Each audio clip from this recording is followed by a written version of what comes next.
Conversaciones a profundidad, un momento histórico para la República Dominicana.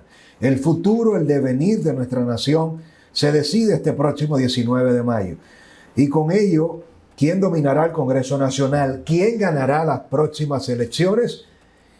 ¿Y qué nos espera a partir de este relanzamiento de la República Dominicana en términos políticos electorales? Muchas preguntas y otras más que compartiré con el politólogo, asesor, experto en comunicación, un hombre de Estado, embajador. No le gusta que lo presenten como lo que es un intelectual, pero yo me lo permito. Marino Berigüete, gran amigo, hermano, una persona cercana a quien valoro y sobre todo admiro. Bienvenido de nuevo a tu casa.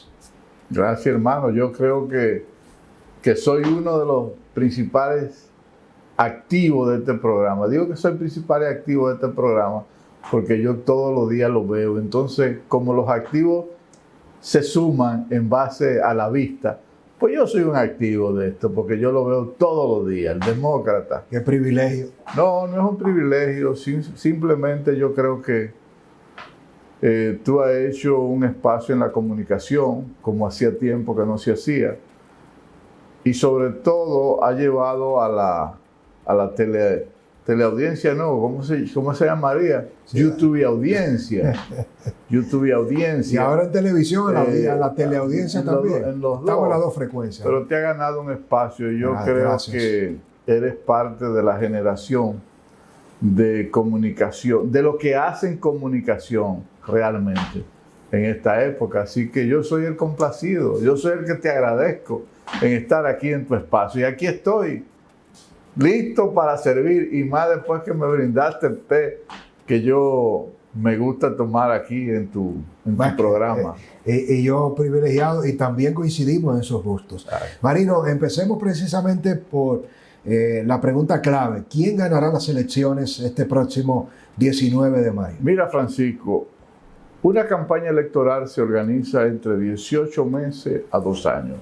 Cuando una campaña electoral no se organiza en ese tiempo, es imposible que tú recuperes el tiempo ya apenas a 25 o 26 días que queda de las elecciones presidenciales.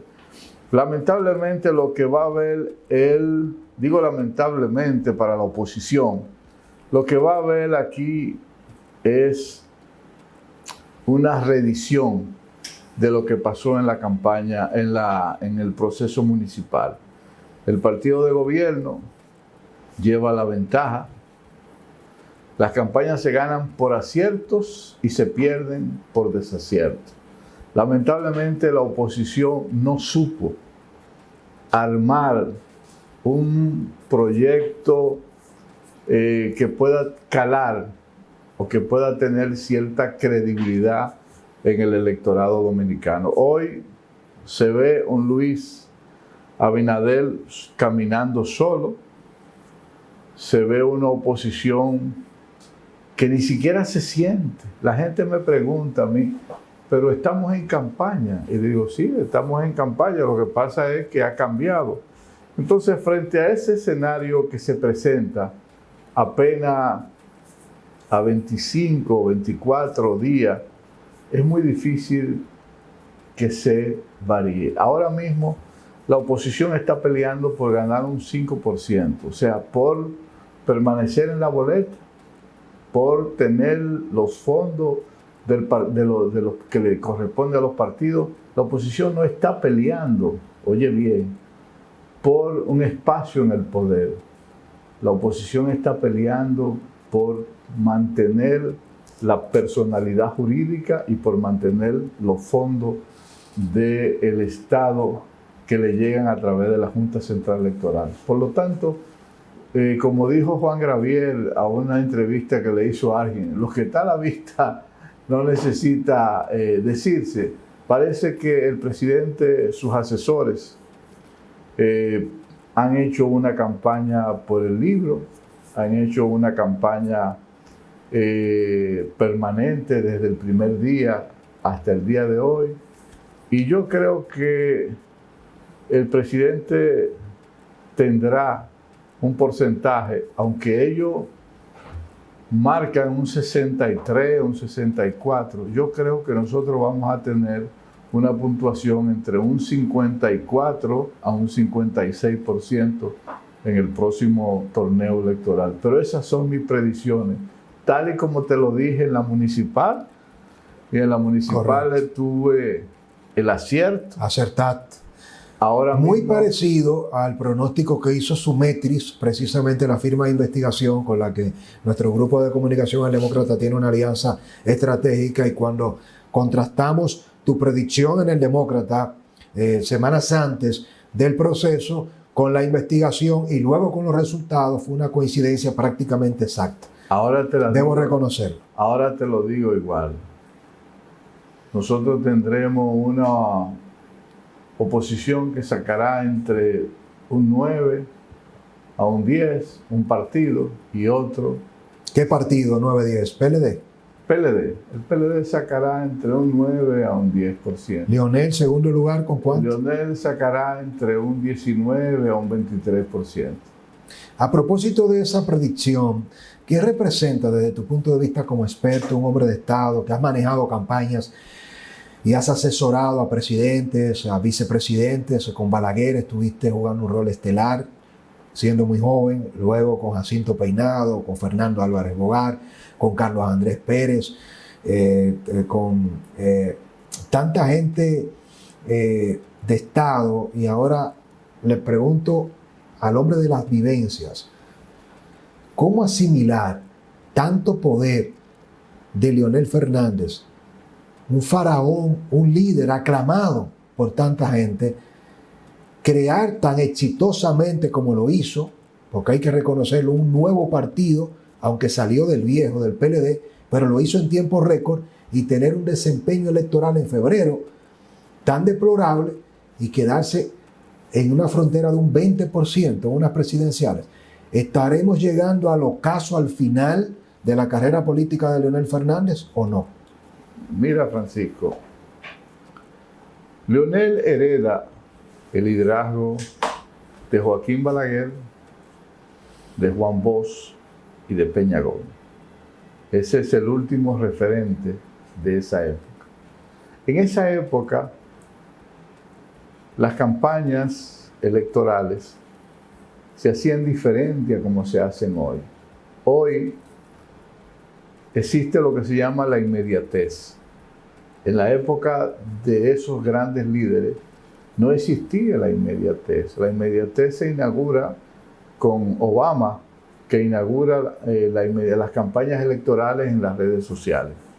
La inmediatez sienta o pensiona no solamente a los líderes de inmediato, sino que lo mantiene sentado en su propio asiento sin que pueda surgir o sin que pueda elevar la sala. Son otros tiempos. Yo creo que ya el expresidente Fernández, persona que le tengo afectos, le tengo admiración porque es una gente de mi generación, aunque me lleva unos años, pero es una gente de la generación de nosotros. Pertenece a la generación análoga, o sea, pertenece a una generación de políticos de esa época. En esta época de la inmediatez, donde está el hijo de él, donde están otra gente, ya para el próximo torneo electoral ya tendrá 74 años. 74 años en las redes sociales pesan. Es verdad que en la política nunca hay muertos políticos, pero le podría suceder lo que le acaba de suceder a Hipólito Mejía. Hipólito Mejía intentó sacar la cabeza varias veces y no pudo.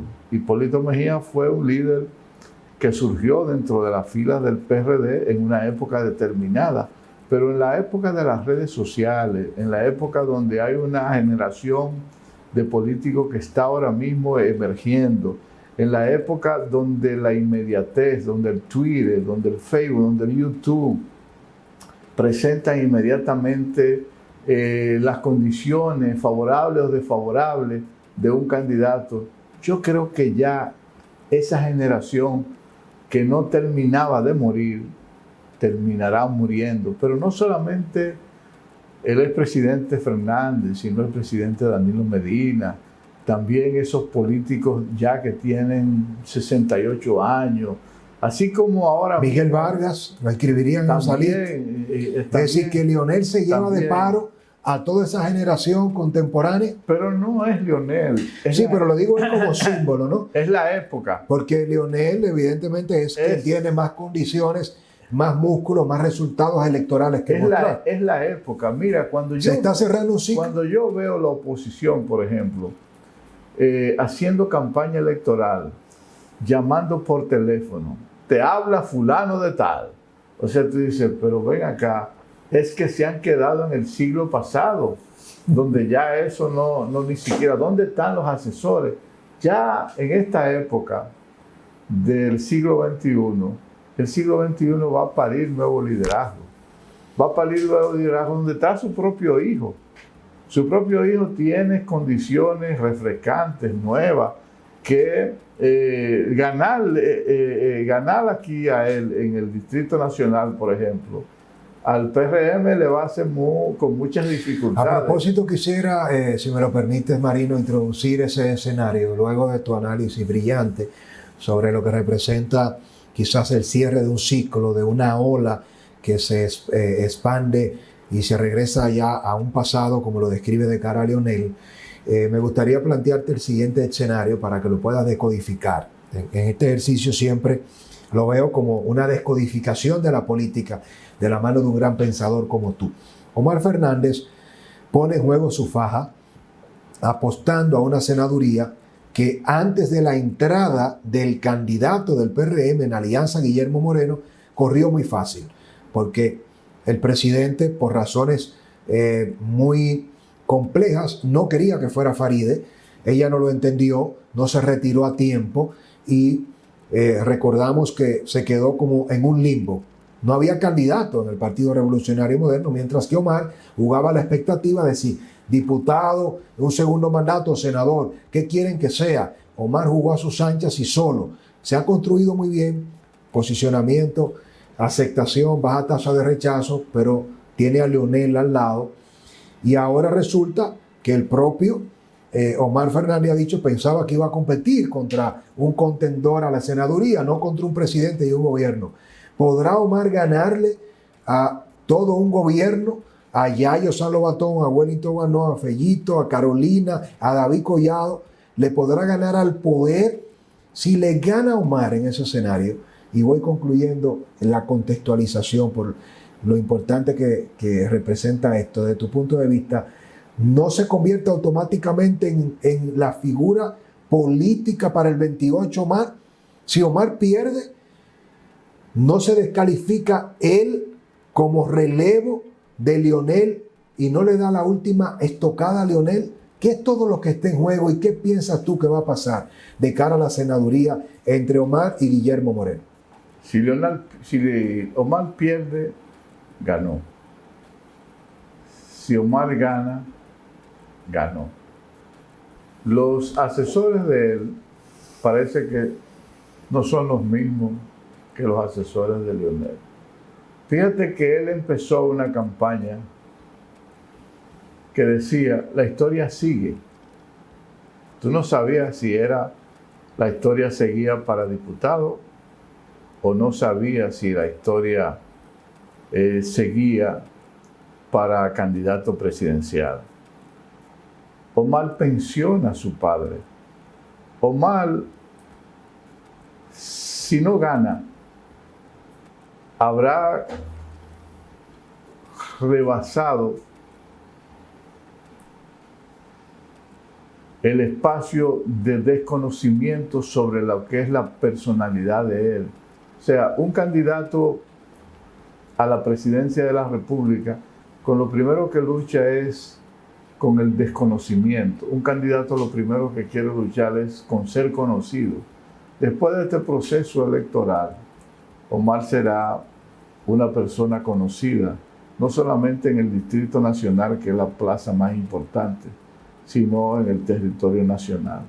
Aparte de eso, de que será conocido, parece que Omar ha tomado como profesión la política. Por lo tanto, Omar hereda una casilla de un partido, hereda un liderazgo de un padre, hereda un apellido y hereda una forma de articular política, buena o mala, pero la hereda. Si algo te dije yo que no se pierde en campaña es el tiempo. El tiempo en campaña, cuando se pierde, es muy difícil ganarlo, aunque sea con todos los recursos. Fíjate que la campaña con Guillermo Moreno no hay un solo afiche o una sola publicidad donde él aparezca solo. Aparece siempre al lado del presidente, que lo lleva como una muletilla. Si se gana esta contienda electoral a Omar, la va a ganar el presidente Luis Abinader y el PRM. No la va a ganar Guillermo Moreno. La gana el presidente Luis Abinader. Guillermo Moreno no le gana a Omar Fernández, porque Omar Fernández tiene 2 años caminando y articulando un proyecto para la Pues en consecuencia, Marino, si pierde Guillermo, perderá el presidente. No, porque el presidente... ¿Así lo va a asumir la gente o no? No es así, porque un presidente no compite por una senaduría, un presidente compite para una candidatura presidencial. Él apostó a una plaza, pero no es así, porque a nivel nacional, cuando tú lo mides, a nivel nacional, los números que uno ve están por encima de la oposición. Y Omar está por encima de la fuerza del pueblo. Omar está por encima de su propio papá. Por encima de Lionel está. Claro que está por encima de su propio papá. Omar está por encima inclusive de la media de los políticos, porque él ha hecho una empatía con el electorado de la capital que se lo ha ganado él con su propio pie. No ha sido el padre. Por lo tanto, yo te digo que en este proceso electoral surgen nuevas figuras. Y en base al comentario que tú me dices o señalas, que es si se van a morir figuras políticas, se van a morir muchas figuras políticas en este proceso y van a nacer. Y me parece que en este programa había dicho que el PRM tiene una oportunidad brillante de construir el estadista del siglo XXI, de construir una nueva forma de articular política, de articular política de Estado específicamente. El PRM tiene una segunda oportunidad de gobernar con lo mejor de este país. Y si el PRM hace esa acción en el próximo cuatrenio, tiene la oportunidad de tener una dilatación en el ejercicio o gravital, en el ejercicio del liderazgo político a nivel nacional. Por lo tanto, yo creo que nace una nueva clase política y otra, mira, debe de dedicarse a dar conferencias, a formar nuevos jóvenes, a construir una corriente de pensamiento, porque el país necesita eso. Un país es capaz de avanzar cuando los viejos, donde ya yo me sumo a eso, son capaces de apostar a una generación nueva para que esa generación nueva pueda renacer y pueda construir un mejor país. Me gusta. Permítenos, Marino, ir al encuentro de nuestros auspiciadores para conversar con ellos, para darle espacio a que usted, si necesita ir al baño o tomarse un agua, lo haga. Si no está viendo en vivo, rapidito. Regresamos en breve. Si no ven diferido en esta propuesta que viaja en el contenido de la magia del streaming, dele a pausa y de inmediato regresamos con Marino Berigüete, un pensador a profundidad que descodifica la política de la mano del demócrata. Bueno, un honor siempre conectar con ustedes y viajar en esta frecuencia, asumiendo el desafío de construir un mejor país. Recuerden nuestro libro, La Plaza de la Bandera y el derrumbe del pacto secreto de la corrupción. Ordene sus ejemplares. Saludito a toda la gente que nos apoya desde la comunidad de dominicanos en el exterior, Europa, Estados Unidos, Centro, Suramérica, el Caribe y desde acá. La mejor manera de apoyarnos es adquiriendo la obra, leyéndola, estudiándola y descubriendo todo lo que develamos en este esfuerzo de corte diagnóstico histórico. Marino Berigüete, nos quedamos en el encuentro de la pausa, precisamente en esta conversación, analizando muchos tópicos. Me gustaría dedicarle un poco más de espacio a Leonel, pero ahora con un tema que es tendencia, y es que él ha dado a conocer que está solicitando una investigación ante el Ministerio Público, la Procuraduría General de la República, para que se investigue y se sometan a los responsables en una solicitud formal que hace Leonel de la compra de dirigentes. Esto escala cada vez más y señala a Leonel que no es casual que más de 30 alcaldes hayan renunciado a su partido, al PLD, y hayan ido al oficialismo, al Partido Revolucionario Moderno, y que de dónde ha salido ese dinero.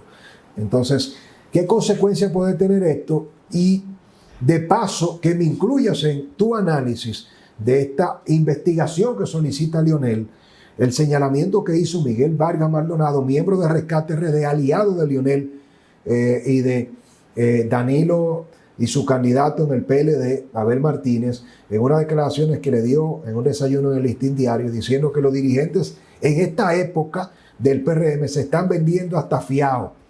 Entonces yo me pregunto, y te pregunto a ti, ¿tiene moral Leonel y Miguel de hablar de compra de dirigentes y Danilo? ¿Y qué consecuencias reales pudiera tener esto ya de cara a una investigación formal en la Procuraduría desde el punto de vista jurídico? Mira, en política la gente se va donde quiere hacer carrera política. Oye bien lo que te voy a decir. Cuando tú estás en una casa y en esa casa hay problema de que no quieren unificarse para poder hacer un proyecto de poder, la gente emigra.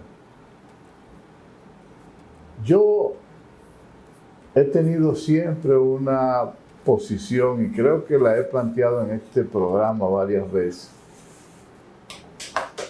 de que ojalá, yo lo presido eso, ojalá yo presidir un plebiscito para eliminar los fondos de los partidos políticos, de la Junta Central Electoral. Tú sabes la cantidad de escuelas, de hospitales, de cosas que se podían construir por los millones de pesos que se le da a los partidos políticos. Ahora se le está dando dinero excesivamente. Ahora yo le pregunto a usted, ¿qué van a hacer los partidos con ese dinero? ¿Se lo van a dar los dirigentes a los aspirantes a síndicos, las deudas que ellos asumieron? ¿Se le van a dar a los candidatos a diputados, a senadores? No. Los partidos políticos se han convertido, todos, no voy a sacar ninguno, en mafias, donde la mayoría tienen sueldo de 250,000 pesos, 300,000 pesos, y algunos hasta de 1,000,000 de pesos. ¿Por qué razón eso? Entonces yo creo que esa denuncia es una denuncia que de verdad no tiene ningún tipo de asidero jurídico. Lo que sí tiene asidero es que cualquier joven que quiera hacer política, que quiera hacer profesión de la vida política, tiene derecho a irse a un partido que no tenga ruidos, que sea un partido que no tenga esa diatriba. Cualquier persona que quiera hacer vida política tiene en su en su libertad de marcharse. Y eso no es transfugismo, oportunismo, no le quiera llamar todos esos epítetos que muchas veces utilizan, donde también en el pasado se usaron. O sea, en el pasado también, entonces, cuando alguien se iba de un partido a hacer vida política a otro, también era aplaudido. No, yo entiendo que uno debe de ser consecuente con lo que ha vivido y con lo que se está viviendo. Entonces yo entiendo que esa es una decisión o un pedimento, vamos a decirlo así, que no corresponde con la situación actual. Si alguien que yo sé, oye bien, cómo se hace la vida política en esas provincias y en esos municipios, muchas veces los partidos mayoritarios o llamados mayoritarios no les mandan los fondos para que puedan hacer su propia candidatura. Cada uno de esos candidatos tienen que empeñar casas. ¿Y qué se hace el dinero? Casas, vehículos. Se pierden viajes. Se lo roban, el dinero, se lo llevan, se quedan con ellos. No quiero decir, sí, pero lo digo yo, porque no si no lo entregan, eso, es más grave todavía. Pero se pierden en viajes, en sueldo, en publicidad, pero en mantener un estilo de vida que se sustenta de manera elevada. Pero me gustaría en estos minutos finales de esta conversación, Marino, tocar dos aspectos claves. El primero de ellos es el Rescate RD. Se equivocó Danilo, se equivocó Leonel, analizando, y es una pregunta que te hice en una de las visitas anteriores a esta tu casa del Demócrata TV, pero te la hago ahora en este contexto. Después de este último evento que hicieron los tres candidatos y que se esperaba que se hiciera un anuncio revolucionario y se le anunció al país que seguían las mismas condiciones, hubo un desplome de la percepción. ¿Qué ha faltado en esa alianza desde tu punto de vista? ¿Y por qué veteranos y hombres de estado tan preclaros como Danilo y Leonel y Miguel, que también es un hombre avesado y con mucha experiencia en la política, no han logrado prender en esta ocasión? Cuando cada uno tiene un proyecto personal, no hay posibilidad de unificarse. Si ellos, con meses anteriores, hubiesen visto que el que mayor condiciones tenía era Leonel, debieron de haber hecho una boleta colectiva 8 meses antes, 6 meses antes, para poder detonar los posibles fuegos que pudieron, pero no hicieron un proyecto de nación colectivo. Cada uno quiso hacer una parcela particular y de una manera individual. La Fuerza del Pueblo es un desprendimiento del PLD. El PLD perdió porque se desprendió una parte y se fue a la Fuerza del Pueblo. Por eso, el que está en el gobierno ganó. Si esas dos partes se mantienen de manera individual, nunca van a ser proyectos de nación. El PRM está unificado. El PLD se dividió. Y esa división, que representa una cantidad de votos cada uno, está cada uno en su parcela individual. A Juan Bosch le tocó hacer un proyecto de partido 17 años. Cuando se fue del PRD, para que el PLD pudiese llegar al poder, llegó ese proyecto de poder que hizo Juan Bosch con otra persona que no fue ni siquiera Juan Bosch, sino fue con Leonel Fernández, después de 17 años. Entonces, ¿cómo es posible que un partido fraccionado? Mira, yo vengo de un partido que se fraccionó. El Partido Reformista Social Cristiano se fraccionó en 7 pedazos. En cada proceso electoral se fraccionaba. Cuando un partido empieza el proceso de fraccionarse en partícula, jamás, oye bien, jamás llega al poder, hasta después de 17 o 18 años, en base al sacrificio como lo hizo Juan Bosch. Por lo tanto, mientras la Fuerza del Pueblo, el PLD, se mantenga distanciado en base al ego de cada quien, tendrá que construir un proyecto político para poder ver el poder en una generación que no está en la de Danilo, no está en la de Leonel, pero no está tampoco en la de Miguel Vargas. Un punto y seguido, Marino Berigüete, tenemos debate próxima semana, miércoles 24, debate histórico, primer debate presidencial donde asisten los candidatos que tienen mayor peso, mayor penetración y posibilidades. ¿Quién ganará el debate? Conociendo los actores, Abel con su manejo y su discurso, Leonel con su capacidad y experiencia, el presidente Abinader con la ventaja de ser un dignatario en ejercicio. No se equivoca el presidente Abinader teniendo la ventaja electoral, yendo a debatir cuando una regla no escrita de los debates establece que quien tiene la ventaja solo se expone a poder perder puntos y no a ganar. Eso no es tan así. A la gente le gusta ver la sinceridad de los candidatos. Además, ya Abinader no es un novato. Abinader es un presidente con 4 años. No es un novato. Es un hombre de Estado con 4 años. Leonel es un hombre de Estado con 12 años. Y Abel es un hombre que ha estado dentro de uno de los poderes del Estado. Este proyecto lo va a ganar quien tenga mayor sinceridad al hablar, quien maneje la verdad en sus decir y en sus hacer, y quien diga lo que ha hecho y la gente pueda comprobar que eso es cierto. O sea, si un presidente dice que ha sido, que ha tenido justicia independiente y no lo puede demostrar, y lo dice, la gente no lo va a asimilar si hay una justicia independiente.